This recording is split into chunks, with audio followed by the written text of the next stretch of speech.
Fala rapaziada que acompanha o canal United by Metal, a gente está aqui mais uma vez com mais um vídeo do quadro Metal Relics, de um álbum que eu já queria ter falado há muito tempo, de uma banda sensacional. Pra mim é a banda mais brutal de thrash metal de todos os tempos, a melhor banda de thrash metal de todos os tempos. Slayer com o álbum South of Heaven.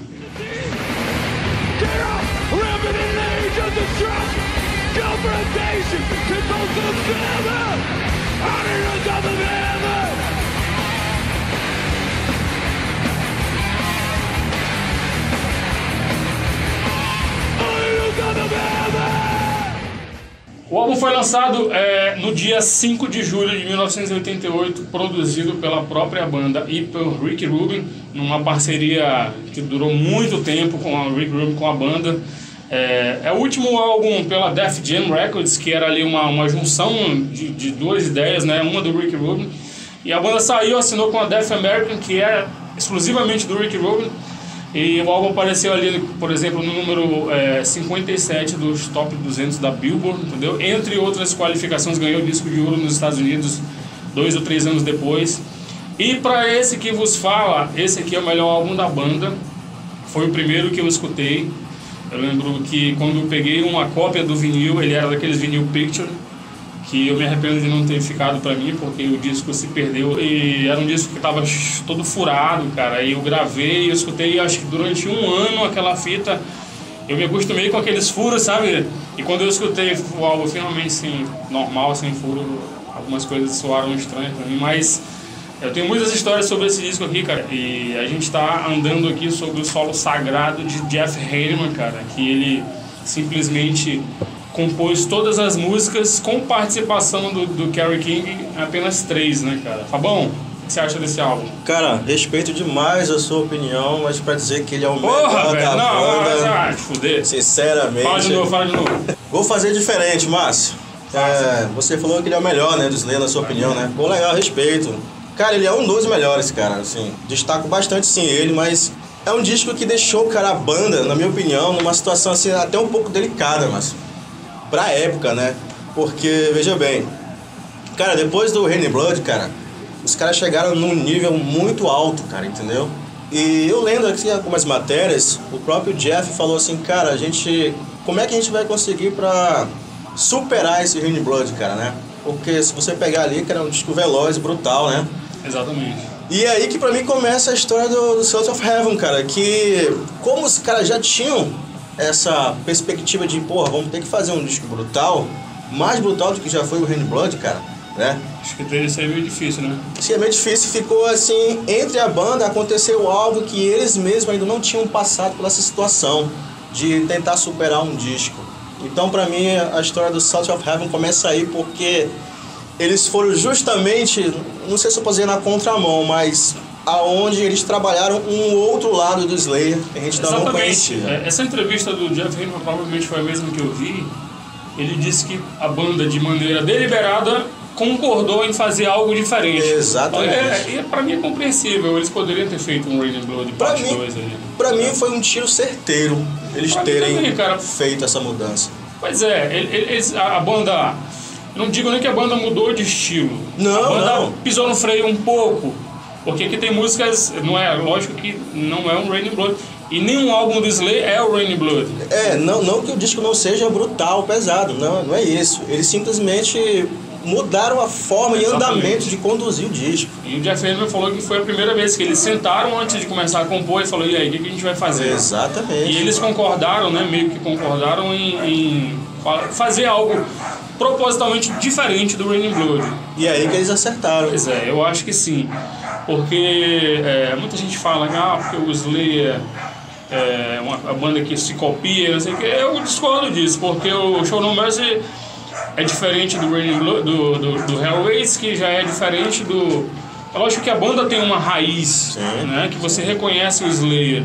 Mas eu não digo que a banda mudou de estilo com esse álbum aqui. A gente concorda que eles deram uma pisada de freio. Concordo. E o Jeff Hanneman falou sobre Porque isso na época. A cada disco, não sei se você percebe, eles vêm apresentando algo diferente a cada disco, mas mantendo o peso e a brutalidade. Porque o Raining Blood, a gente tá falando demais dele, mas ele é um disco que que serve de comparação, né? Ainda mais sendo um disco anterior ao que a gente está falando aqui, porque o Raining Blood ele não tem espaço para muita coisa não, é aquela porrada uma atrás da outra e acabou-se, né? E aqui não, cara, aqui a banda mostrou que sabia fazer algo diferente. Sim, o disco ficou assim, não tanto veloz, mas por um outro lado, a parte técnica dos caras começaram sobressaiu, exatamente, melodias, né? Muito. Os trabalhos de guitarra, a forma, o andamento das canções, entendeu? Então, pra mim, isso aí, cara, pra mim foi o tiro certo dos caras, cara. Gostei demais do timbre das guitarras também, Márcio. Cara, sensacional, cara. É um disco de 88, o timbre das guitarras é atual, pesado pra caramba, e, assim, eu acho que porque é complicado, porque pra mim é realmente o melhor momento do Slayer. Então é fácil eu falar que os caras viviam um momento inspirado. Mas, por outro lado, vi várias entrevistas e li... Kerry King, em várias entrevistas que eu li, não tem nenhuma que ele fale bem do álbum. E isso me cheira meio estranho, assim. Por quê? Porque ele não foi o principal compositor do álbum. Aliás, ele participa em algumas coisas, em 3 músicas, e fez algumas letras ali. Porque a maioria foi o Hanneman mesmo. Exatamente, o Jeff Hanneman já era bem mais contido quando ele falava. Ele falava bem no álbum, um pouco diferente e tal. Mas, porra, é a obra do cara. Com certeza. Até porque o Kerry King disse que na época assim, se encontrava ali meio que sem inspiração, tinha acabado de casar, ele não estava tão conectado às coisas e tudo mais. Sabe-se lá por quê, né? Mas aqui é uma outra coisa, Fábio, que me chama bastante atenção aqui. É a performance do Dave Lombardo. Sim, destaque também, cara. Pra mim, uma das melhores performances da carreira do cara. Uma das coisas mais sensacionais que um baterista, eu vou colocar baterista de qualquer estilo, uma das performances mais sensacionais que um baterista poderia fazer num álbum de heavy metal. É porque eu disse que esse cara, se você pegar o instrumental, todo ele é perfeito. E falando na performance do Dave Lombardo, eu acho que o lance que o Slayer quis fazer um pouco mais diferente permitiu justamente, porque é difícil para um baterista fazer muitas coisas com aquele andamento rápido toda hora, não é verdade? Ali ele não tem o que mostrar muito, ele mostra uma coisa ou outra, mas ele tem que manter ali aquele andamento rápido. E aqui não. Aqui, por exemplo, tem uma música que o Read Between the Lines, que o Dave Lombardo certa vez falou que essa música é praticamente um solo de bateria musicado, entendeu?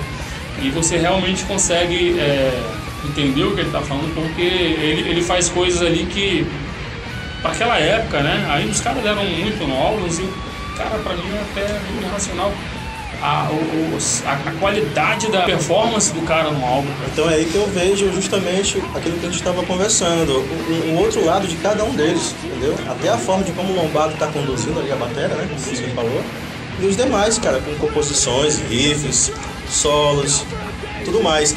Falando nas faixas, o disco vem com 10 faixas aí, Márcio. Exatamente. O que tu destaca ainda pra você nessas 10 faixas? Cara, é difícil pra mim pegar algumas músicas. Vou pegar agora aqui, não separei nada, vou pegar aqui de maneira aleatória, vou olhar o tracklist aqui e vou escolher algumas que pra mim se sobressaem, né, um pouco, mas como eu tô falando que eu gosto de todas as músicas, pra mim é tudo perfeito nesse álbum e sendo assim, por isso que é o melhor álbum do Slayer pra mim, mas eu vou pegar aqui a faixa título, Salt of Heaven, Silent Scream, que é uma música que o Dave Lombardo mostra que veio ali já no início da música com bumbos rapidíssimos. Cara, Live and Dead, Ghosts of War é uma das melhores músicas de thrash metal de todos os tempos, pra mim, uma das melhores músicas do Slayer.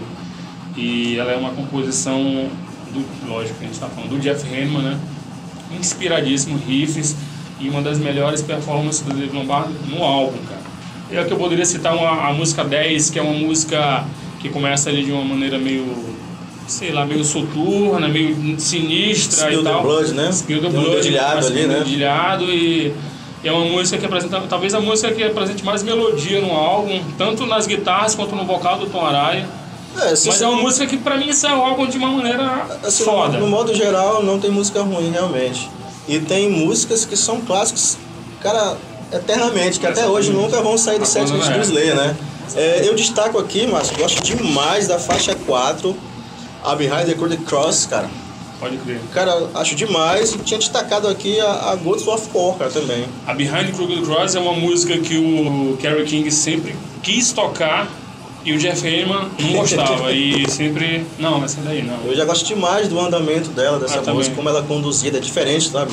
Pode E a Gods of War, cara, eu destaco ali, no meio da música, aquela mudança, cara. E ali tem aquela mudança de andamento que ali aparecem umas palhetadas abafadas ali. Tem a marca da banda, cara, né? E tem ali as melodias de guitarra ali trabalhando ali juntas, cara, é sensacional. E aquela parte que o Dave Lombardo faz umas viradas ignorantes ali, né, cara, pra voltar pra música. E assim, uma coisa que é curiosa é que por muito pouco esse disco não ia ser gravado pelo Lombardo. Por quê? Quando eles lançaram o Raining Blood, eles começaram a turnê e com um mês de turnê o Dave Lombardo saiu. Isso, exatamente. E engraçado, por que o Dave Lombardo saiu nessa época? Uma entrevista, o próprio Dave Lombardo falou que ali ele não estava ganhando dinheiro nenhum. Exatamente a mesma queixa que ele saiu a última vez agora.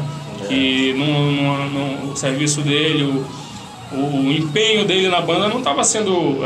não digo nem apenas pela questão financeira, mas pelo respeito também, né, cara?